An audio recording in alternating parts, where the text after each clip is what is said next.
Welcome to the Always On podcast. I'm your host, Duncan MacPherson. On this podcast, our objective is to enable our audience, which are working fee-for-service professionals at a very high level, to always be working on their business and on themselves, personally and professionally. Today's podcast, I had a great conversation with Chris Jeppesen, who heads up the practice management department at First Trust. He's also the co-author of the Advisor Playbook and one of the most respected thought leaders in the financial services space. And we dove into not only the whole premise of working on your business, but also what separates the best from the rest, especially in light of what's gone on in the last 18 months. If you like this podcast, please like and share. And we would love to hear any feedback. Hopefully you'll look forward to the future themes that we cover in upcoming podcasts as well. Chris, you play at an unrivaled level for many reasons, one of which is you're surrounded by probably the most elite wholesaling team in the financial services space. They put you in front of terrific audiences. Thank you very much for joining us here today on Always On. Hey, I'm super excited to be here. Anytime we get together, it's just the thoughts just flow. So I'm excited to be able to share with everybody what's been going on. You're right about the First Trust wholesaling team. They have been an invaluable resource for providing me the content that I share with advisors around the country. Let's make no mistake, as far as thought leader, maybe thought regurgitator, probably a leading thought regurgitator. That's about it. I'm excited to be here. Thanks, Don. Yeah, well, aggregator first, right? So you're exposed to so much information, you sift through it, what works, what doesn't. It's interesting, Chris. I mean, here we are. It's September 2021. You and I haven't been in the same room physically for 18 months, although we've known each other now for quite a while. We co-wrote the Advisor Playbook, which has been very well received. But to your point, we've had several interactions, sharing best practices. I know you're a serious student, and Always On means work on yourself personally and professionally, work on your business in terms of professional contrast, enterprise value, client experience. What I'm curious to kick this off with is, what has this last 18 months revealed for you in terms of what the best financial advisors, what makes them tick, what separates them from the rest? I'm curious about that. Well, it's been revealing. I guess that would probably be the best word to describe the last 18 months or more even now. And who knows what will come. There has been a common characteristic that has persisted, Duncan, that I've witnessed. I think you would say probably the same thing over the last 23, 25 years, I guess, now, following top teams and top solo practitioners and some family offices, really the whole gambit, right? What is it that makes them unique? Well, the last 18 months has shown something to me. It's shown me that the first 20 years in their business was no fluke, right? You're like, well, the market's been really good. Everybody's done well the last 10 months coming into the pandemic. There was no excuse not to have done well. But the last 18 months, we've seen, and I'm glad that it's happening, because I would have thought that this would happen, is this dispersion of really a separation from the elite, from the average, or the elite from the select, right? Because these are the advisors that, when things got a little different, they were quick to adapt. So I guess if you were to ask me what's been most revealing to me is their ability to adapt to current circumstances and embrace the changes that were being thrown at them, rather than kind of fight them off and hold and hope for some kind of return to normalcy. That isn't what I saw. And if you think about it, it's probably the same with everything, right? It's not just financial services. We were just discussing the Tour de France before we went live, and they're all like in clumps, right? I mean, everybody's riding together, and then when the mountains come, you really see the climbers. They separate themselves in a big way, and you're like, wow, they're all phenomenal cyclists. They all been doing so great. But how are these climbers so much different to put that kind of distance between them and the rest of the pack? And I think what this has revealed for me in the last 18 months is that the climbers always had the ability to climb in the face of adversity. And they're proving it now, embracing technology, right? The new advances in technology and the reach that they can through social influences. There's there's some amazing success stories that I think you've kind of seen the same as I have there. Well, and that's such a great analogy. And I think part of that begins with a mindset that the top cyclists, they don't dread the mountains. They anticipate them. They're actually looking forward to them. And because they know not only this is what's going to put some space between me and everybody else, I think they thrive on the friction, the adversity. It is very revealing. And it's interesting because I talked to a friend who's not a financial advisor, but he's a client of a financial advisor. And every now and again, he sort of throws out these little subtle barbs about, I don't know if, I really need a financial advisor. This is a guy who basically bought FANG stocks over the course. I mean, we've been on a 13-year run. And what's that old saying? Even turkeys can fly in a strong wind. And back to your analogy about the mountain, I think right now, and this is what I said to my friend, I said, your financial advisor is going to be indispensable to you, not just because of what we're heading into, what we've been through, but your needs are going to become so much more complex. Your kids are older. You've got aging parents. Right now, I want you to focus on what your advisor is worth to you, not what he costs, okay? Because you've had some incredible lift. Don't take that for granted. And I see a bit of complacency, I guess you could say, between 2008 and 2021.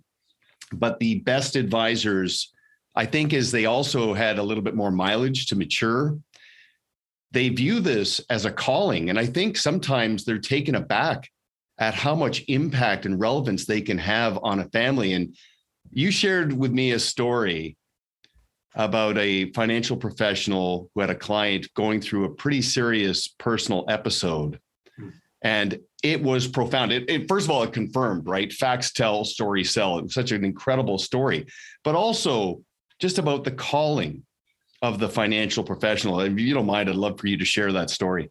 Yeah, it was a really revealing one again. And like you said, back to that climbing analogy, they look forward and anticipate the mountains because they've trained for them. Advisors that put processes in place early on prior to the pandemic, they really put distance between them and everybody else because they had done what we had suggested all along.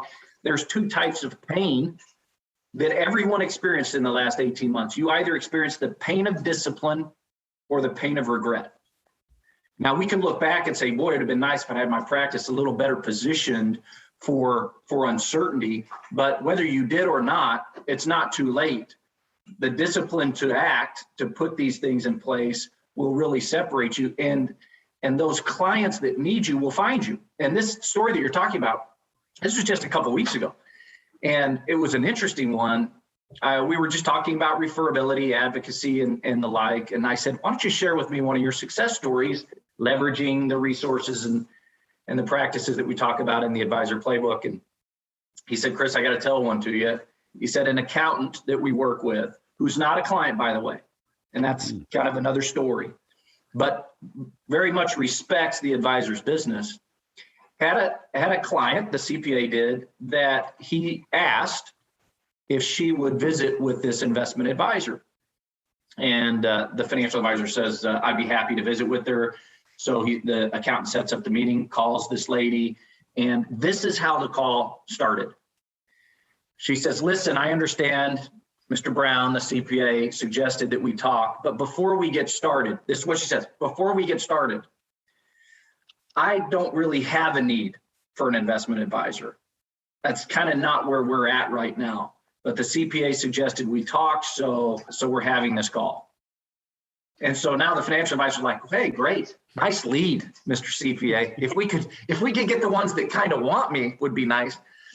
But he wasn't focused on those that wanted him. That's one of these characteristics of these that put that distance between them when the client came, was he's focused on those that need him. And so he wanted to find out, and this is what he says to her after she says, I don't need an investment advisor. He says, fair enough. He says, why don't you share with me your situation and see if I might be able to direct you to someone who maybe can help. She says, well, my husband just resigned from his job where he's a partner of a law firm. And at this law firm, he was unable, because of a health condition that he didn't want anyone to know about, found himself forgetting things and unable to perform at the level that he had become accustomed to, and didn't want the partners to say something to him first. So he went ahead and put out a letter of resignation. And his wife was just telling the advisor, like, I had no idea he was going to resign. I understand why he wanted to. He didn't want to be embarrassed for what was to come down the road. But we can't afford this. We hadn't planned for this. We have credit card debt. We've set aside some money, but not enough that I believe we can live the way we want to live. And the financial advisor says, hold on a second. Did he already send this letter to the partners of the law firm? She said, yes. He goes, immediately rescind the letter as quick as you can. She's like, what? He goes, this is a situation where this is a disability that has occurred, and you need to treat it as such.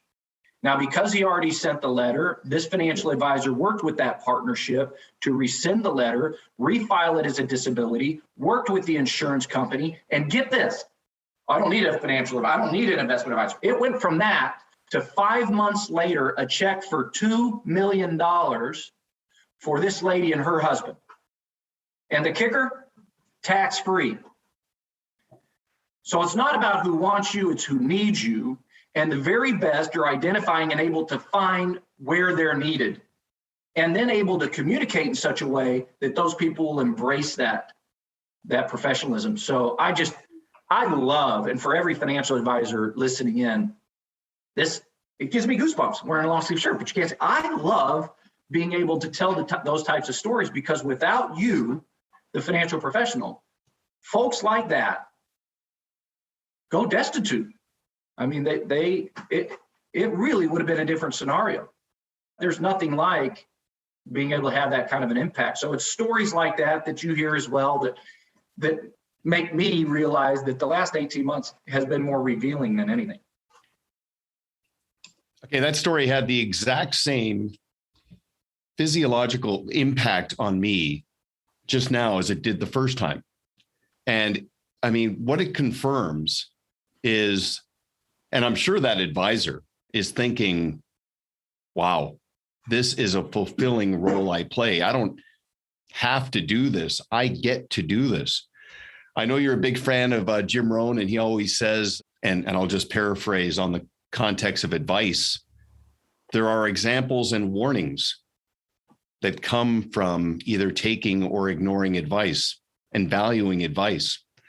And what's interesting about this is, as a fee-for-service professional, so somebody who thinks for a living, what you're exceptionally good at is helping a financial professional capture an episode like that and turn it into an intellectual property that can be invested into other relationships. So it's not just about, okay, I've got the goods, I've got the technical ability, I'm really good at what I do. Let me share something with you that you can relate to that would probably have the same impact on a client that it had on you and I. I know you've got this packaged in a format and a best practice. Do you want to share how somebody can capture a story and invest it into other relationships? Sure. And this was a result of that packaging. And that's how that advisor shared the story with me, was a result of something that was adapted from a good friend of ours who wrote a book called How to Get Your Competition Fired. His name was Randy Schwantz. And he shared this with me, and I've tweaked it a little bit to our industry. And I've used it with very good results among elite advisors, giving a framework for exactly how do I tell an effective story that communicates certain things. What do we want to communicate? We want to communicate that we have capacity. We want to communicate that we're growing. We want to communicate that we have services and solutions that they're not aware of. We want to communicate what the results are by having that professional advice and putting it into practice. We want to answer the questions that they don't even know they should be asking. And here's how it starts. SONAR. That's the acronym. SONAR. This advisor says to me, Chris, let me share with you and ask here a situation of a family that came referred to us from one of our CPA friends. You see, they were in a situation where he had an illness and was embarrassed to talk about that illness. So he resigned from his job that he had worked for and worked hard to achieve for decades because he was unable to perform at the level he wanted to. What he wasn't aware of is they're laid in an opportunity. That's the O. The opportunity to reclassify this resignation as something beyond a resignation, but as a disability. What he needed was a financial professional that could uncover that need, understood the law, the implications of disability, and was able to engage with both the partnership and the insurance company to put in place a disability claim, which resulted in 5 months later, $2 million tax-free to the family. So that's the situation, that's the S. The O was the opportunity that the financial professional uncovered. The N was the need that financial professional addressed. The A was the action that was taken. And the R is the result. That was $2 million. You can apply this framework anytime you're telling a story. I like to encourage financial professionals that when they get into a casual conversation like what we had before this launched, right? Before the podcast. Hey, what have you been up to? What's new? What's the latest? And, I got to share with you. We had the coolest story. This situation happened where we had this family came referred to us from one of our valued partners. He's a CPA, really good CPA, by the way, but not the point. Let me tell you about this family. So if I just said that sentence alone, I just communicated what? We're growing. We grow by referrals. They come from our outside partners. And I haven't even started the story yet. Of course, I could sit there and say, listen, Duncan, I want to let you know that we're taking on new clients. We like new clients. We'd appreciate whatever you could do to help us bring in more. That'd be great. I mean, you could go that route, right? So I do love that. I love that story framework. And I just love to get to hear so many of those good stories from advisors that are using it. Well, and what you're basically forcing advisors to do is to professionalize their interactions and turn them into intellectual properties by giving them that frame and not winging it and getting a client to buy into my sense of purpose as a financial professional. So it's not just that I've got the technical ability. And incidentally, for anybody listening in, we have captured a lot of this in a couple of resources that both Chris and I did that are available through your First Trust wholesaler, one of which is called The Vein of Gold. The other is Total Client Engagement. So if you don't want to reinvent these wheels and you want to stretch yourself a little bit in the spirit of professional contrast, make sure you look for that. And, Chris, at the outset, you talked about adapting, and you're right. The best are incredibly innovative, and not just when there's friction going up the hill, right?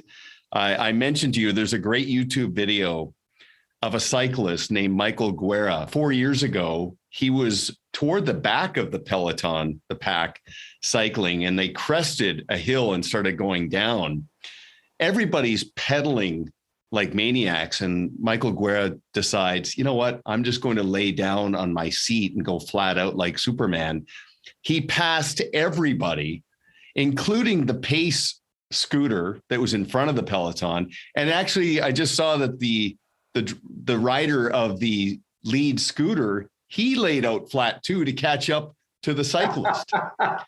Effortless, but talk about innovation and somewhat counterintuitive. I'm just going to take some of the friction away.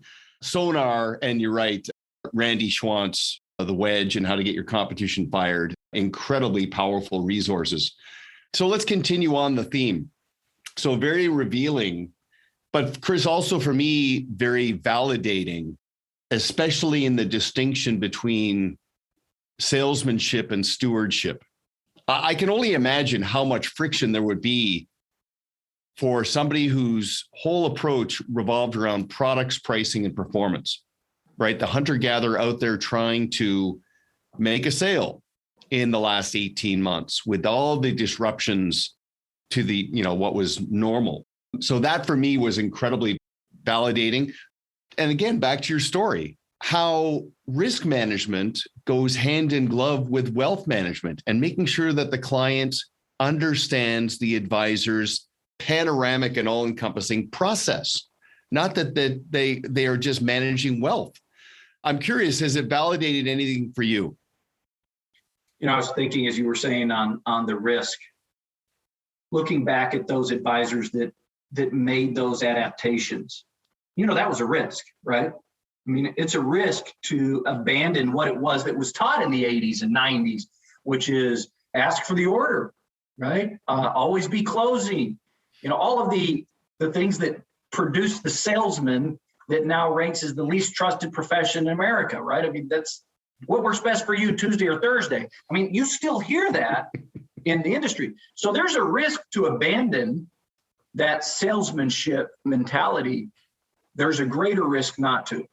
And we are looking at those advisors that have understood the risk, just as they communicate to clients that say, oh, investments are too risky. I'm just going to sit in cash. That's an appetite of risk much greater than investing, is not investing. The risk of adapting to a strategy that embraces your philosophy, your planning strategies, and your process. Is it risky? Sure. But a lot less risky than staying as the salesman that will go by the wayside. Here's this one. I didn't even share this with you. Really interesting. Through April of this year, Charles Schwab opened 3.2 million new accounts through the first 4 months of the year. You're like, oh, well, that's good. No, because nothing's good or bad except by comparison. So let me give you something to compare that to. That's more than they did the entire year of 2020. Oh, Chris, those are just small accounts. We're not really competing with those. People have been talking about that for a long time. Yeah, small. They're only 58% larger than the previous year, 58% larger in assets. The growth is staggering for those. And you know what? They've done a really good job embracing technology and getting out their message. So risky, yeah, that's been revealing. Those that want to avoid the risk of doing something different, that's a lot more risky than not. Let's make the adaptations and embrace what it is that's happening in front of us, because your competition is, right? Well, you use the word avoid. What I've noticed is top professionals have a mindset of plateau avoidance. They don't want to crest. They want to keep climbing. I'll tell you something. I'm sure you noticed this as well. I know you lead a great team of coaches. Somebody who I've come to really admire is Jackie Wilkie, because I see her activity on LinkedIn. And this is somebody who's not afraid to take a risk and go outside of just a traditional lane of a practice management consultant. She covers a lot of ground, but she's also really skilled at communicating this. I know in person, but also virtually. So I don't know what brought that out, because I know she was always good, but I've seen her really go to another level in the 18 months. I don't know what your thoughts are on that. It's the same thing with Ted and a number of other really good advisors embracing social networking and the new wave of communicating. And she has always been one to quickly adapt. And I would say that that's just a characteristic of, and if you look at First Trust and Pareto as companies, we were hiring in 2008 at First Trust. Nobody was hiring in 2008. Yeah. Right? Why would we do that? Well, we're contrarian, but we also have the long view. We're okay to take that risk, and we're encouraged by Jim Bowen to do it. Create that time. One thing that Jim says a lot is there's no difference between someone who can't read and someone who doesn't read. Like if you've got a laptop in front of you that's got a camera on it and you're not using it, right? There's no difference than being out in a jungle with a rotary phone, right? I mean, embrace what it is that we have and leverage the ability to grow with these different resources.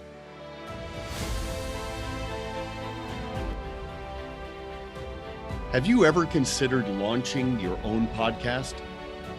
Not sure how to start? Outsource it to the best in the business. We did. Our trusted partners at Proudmouth have a turnkey process to take care of everything. Add predictability to your marketing efforts. Visit them today at proudmouth.com.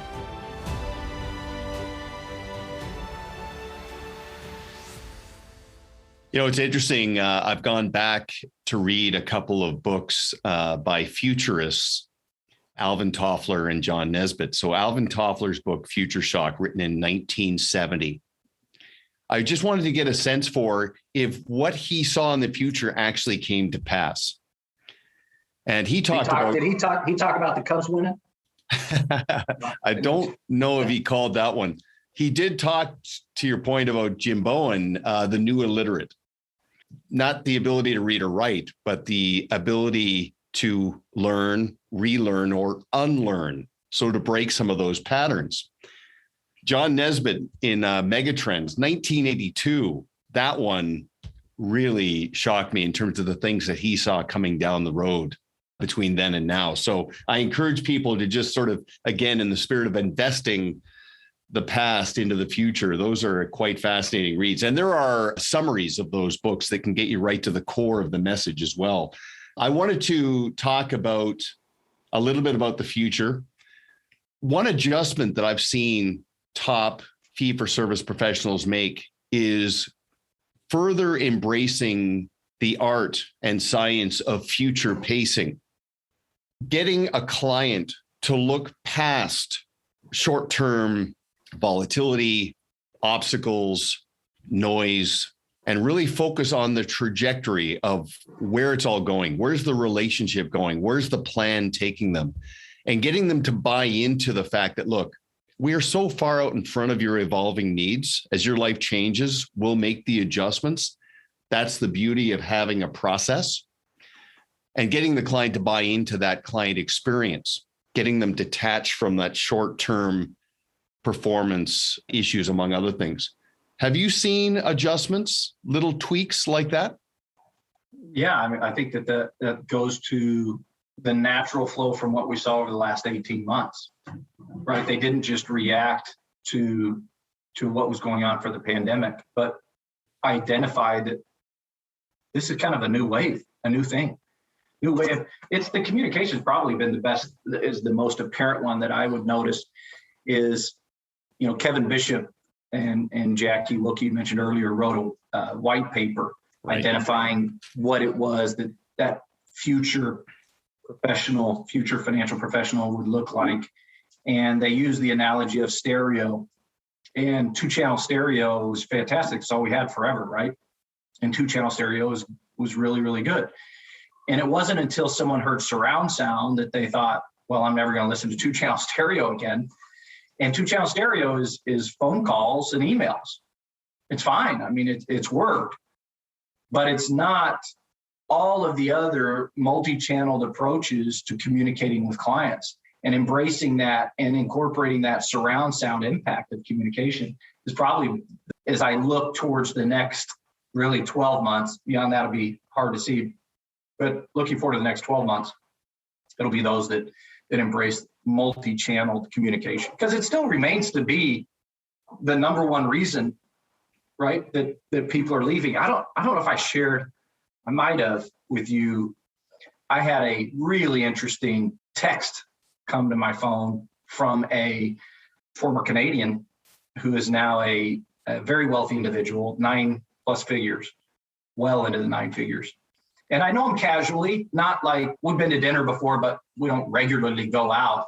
And he's only approached this deep 9-figure net worth after going public recently, and articles and forwards and things reference him. So I know he's connected, but he knows what I do for a living. He knows that I work with the greatest financial professionals in the country, the elite, irrespective of the firm. So he sends me this text, and I'll summarize it for you. I should probably pull it up. It's unbelievable. And I see it's him. I'm like, oh, what's he texting me for? Open it up. He goes, listen, I understand you're in the circles of top financial professionals. I am going to be letting ours go because of the financial products that they had pitched his less financially sophisticated children. That's how he worded it. He says, we're a complex type family. And then at the end, he goes, we're a pretty large account. I'm like, yeah, I get it. Right? Has to kind of, pretty large account. And I started thinking about that. And I won't mention the firm, they know already. But someone's about to lose on around $1 billion in assets. It really boiled down to that thing that we talk about all the time.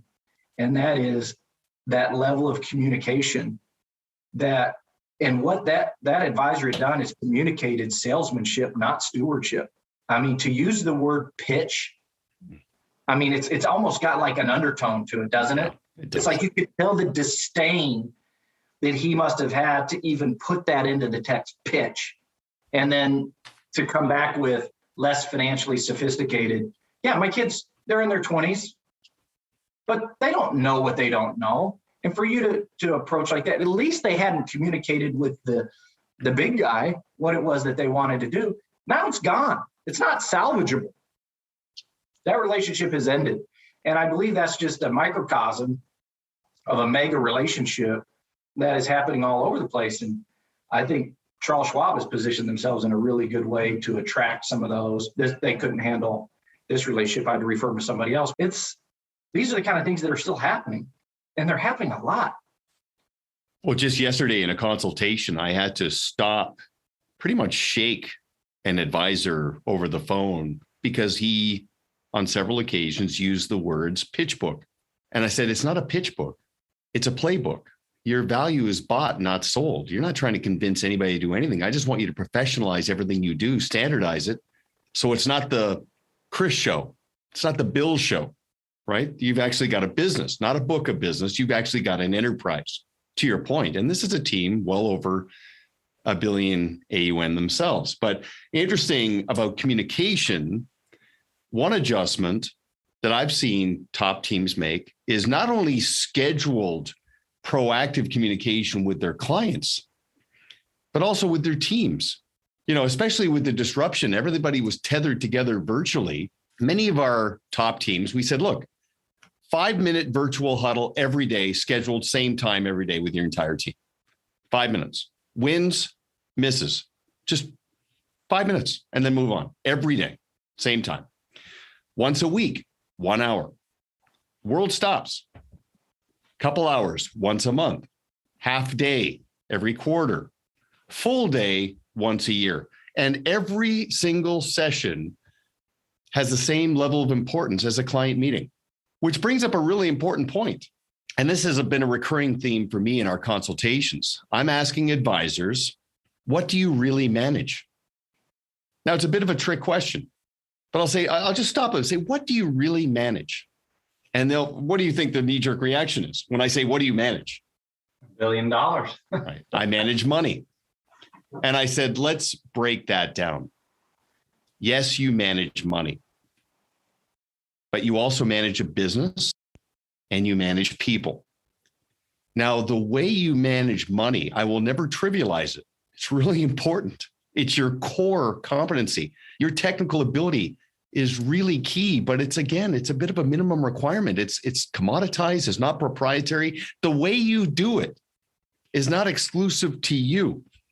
So my point is, there have been opportunities now, and we've seen sort of two addressable audiences emerge from this. For some advisors who have plateaued, and it's revealed that they're striving to simplify their lives, regain some liberation and order in their lives, make sure the business serves their life, not the other way around. I've actually said on many occasions recently, maybe you should get out of the asset management business and outsource that to somebody who's really cracked the code and's got scale. Liberate yourself to go deeper into managing what's yours, proprietary. Manage your business and manage your clients. I mean, we could do a separate podcast just on growing down, simplifying, outsourcing the commoditized. So I know you and I talk about this, but I'd love to hear your perspective on that mindset. You know, probably the same thing with every advisor that's listening to this podcast. As you describe that, you think of all of the, whether it's your own practice or other practices that would be applicable for. This idea of thinking that we are wealth managers and that's what differentiates us. If you asked earlier, what are the advisors of the future, the fastest growers doing? They are outsourcing. They know that there's no way that they could, in their 40 hours a week, if that was all they did was read K1s and research reports and follow relative strengths, and if that was all they did, they're still just one person. It's not 30 CFAs they're not distracted by having to take an inbound phone call. These are people, this is all they do. And so to identify and find the right partner that has a proven track record, that's able to remove emotion from the investment process for you, that can delegate and customize allocations that they overlook for you. They are managers of managers, is what I've noticed. And to deal with the minutia of individual holdings. And I know people have been talking about that for a long time, and there have been, well, Chris, I'm discretionary. I can do it in a much more efficient manner. Look, I can appreciate that. And there are examples of it. Look, I have teams I work with, I'm sure you do, that are able to do it. But boy, they're few and far between. And for every one of those, it's almost like talking to somebody that, hey, Bill Gates dropped out of college. I don't need to go to college. Yeah, that's one way to think of it. Yeah, so-and-so manages their own portfolios and they seem to do pretty well. Yeah, that's one way to think about it. Or you could just look at the probabilities. And what are your chances of success if you focus on managing the relationship and delivering an experience that's referable to clients? What's that outside opportunity? Well, that's risky, Chris. I mean, my clients have grown accustomed to, me pitching ideas rather than positioning a philosophy. That's risky to not adapt. And so I would encourage anyone, and this is something you don't have to reinvent the wheel on. We do this all the time. I know that your First Trust partners help with this, but if you'd like to see sample of what some of these allocations look like that these large teams are using, you don't have to use it, but at least it'll give you an idea like, oh, so that's how they're able to bring in 100 million net new every year for 8 consecutive years. That's what it does. It's not just the premise, and you break down cause and effect, because you're absolutely right. Like, of all the things you manage, well, yeah, you manage time. It's finite. If you work 45 hours a week, it's probably 15 managing money, 15 managing your business, and 15 managing your clients. What if you outsourced the first 15 and then invested that into the business and the clients, that extra 15 hours? That's where you unlock so much opportunity, not to oversimplify it, but there's a 2-for-1 on that too, because it's like 4 savings, because every investment of effort into the business and into the client also contributes to not just the stickiness, but the enterprise value. The enterprise value of a business today versus 18 months ago, the multiples, it's ridiculous. But it again, back to your analogy about the mountains revealing the climbers. Every business is built to be sold, always working on your business, contributing to your enterprise value.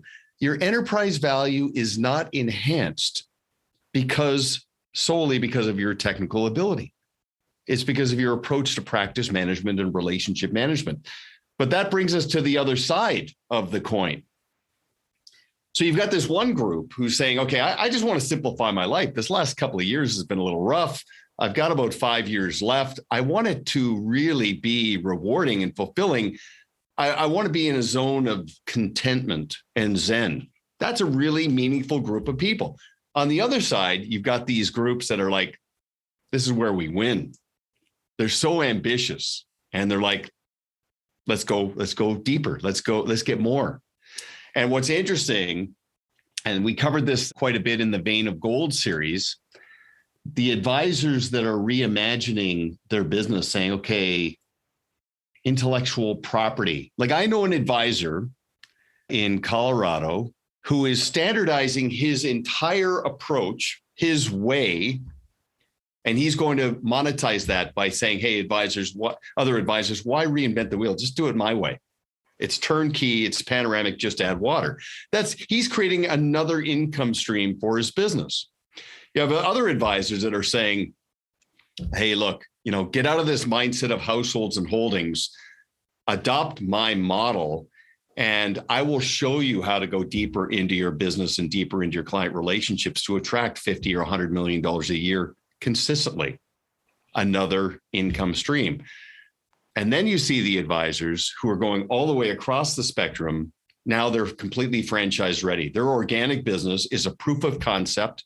It's captured in a playbook that they can put in the hands of somebody else. So they can actually go out and buy a business. And if they buy an $80 million AUM business, when they transition those clients over and elevate them, now it's a $100 million business because of all that dormant opportunity that was just unlooked previously. And they're attracting advisors to draft in behind their process. That to me is so exciting. It's rejuvenating. I know it is for you as well, but it's the next frontier of opportunity in this business. So I'd love your perspective on that as well. That's good to great, isn't it?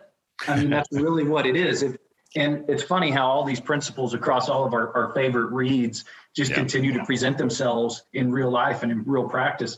What is a valuable enterprise? Well, just ask yourself, if you're listening to the podcast, you didn't show up to work this morning. You just didn't go. And then you didn't go the next day or the next day.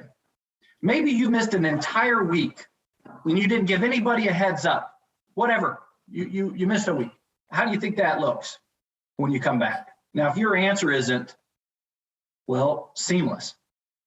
The most effective CEOs are those that make themselves replaceable with process and with a philosophy that permeates among the other members of the team.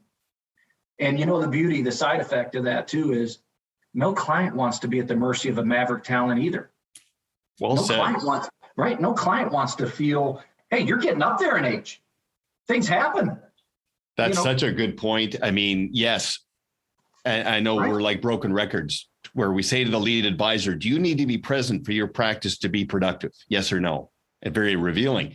But I never thought about that actually, where it was client facing, right? The open kitchen, where the client realized, okay, yes, I like the people, but I also like the practice and the process. And it doesn't feel like a handoff if I'm talking to somebody else other than my lead advisor, right? That's actually a very powerful distinction. I've got one last question for you before we wrap up. And I'm just curious about this more than anything, because your wholesaling team is unrivaled. They are among the very best in the industry. I'm curious, what has this last 18 months revealed for them? Or I should say management, Jim in particular, Bowen, the CEO of our firm, really allows a lot of the same principles that we talk about here among top teams, allows our wholesalers to run their own business and identify and add value, irrespective of the times. Why is it that we had our best year ever in a time when we can't meet face-to-face in a lot of places around the country? Because the emphasis has always been on the financial professional. And everyone knows it that's listening to this. When was the last time you saw a First Trust commercial or a First Trust Stadium sponsorship? What we sponsor is the advisor. We're advocates for them and their clients. And we want to provide the resources to make both look good. If we could earn an opportunity, and that's as humbly as you hear it in my voice, I mean it. If we could earn an opportunity to help grow your business, reduce your workload, and enhance the client experience, we'd be honored to do that. And we hope we'd have that opportunity. So please feel more than comfortable to reach out to anyone in your First Trust partners, and we'll see what we can do to help. Well, and I know that's validated in the quantitative growth of the firm, but I will tell you this, I talk to a lot of advisors, and the qualitative feedback I hear from some of the very best in the business about their indispensable relationship with their First Trust wholesaler, it's not even close. I don't hear it. It's not even close. I'll just leave it at that. So, Chris, you should probably mention Duncan, because it still surprises me how many people haven't received the advisor playbook, the digital version. We have the Kindle version that's out there. It takes a lot of the principles that we talk about, that they can also get a copy of that by reaching out to their First Trust wholesaler as well. We'd love to begin with that. Yeah, great point. And also, if you're listening in, if you're not connected with Chris and me on LinkedIn, please look for us because we're very active there. Chris, first of all, I really appreciate you making the time. I know you're a busy guy. You're in quite a lot of demand right now. I want to have you back because I think we're only a couple of months away from maybe having some new things to talk about, including potentially a little bit of Blue Square. I'll just leave it at that. Chris, thanks very much. I really appreciate it. Your wisdom is second to none. So I appreciate it. Thank you. Honor. Thank you, Duncan. Pleasure as always. Thank you for listening to Always On with Duncan MacPherson, where our objective is to enable professionals to always be working on their business and on themselves. Want to learn more about Duncan and his team? Visit ParetoSystems.com. Don't forget to click the follow button below to be notified when new episodes become available. The information covered and posted represents the views and opinions of the hosts and/or guests and does not necessarily represent the views or opinions of Pareto Systems. The content has been made available for informational and educational purposes only. This podcast is powered by Proudmouth, the Influence Accelerators. If you're like me and want to spend more time educating people and less time selling, Proudmouth helps turn Main Street experts like you into trusted mainstream authorities. They will help amplify your influence over a growing audience of magnetically attracted fans. Visit proudmouth.com to learn more.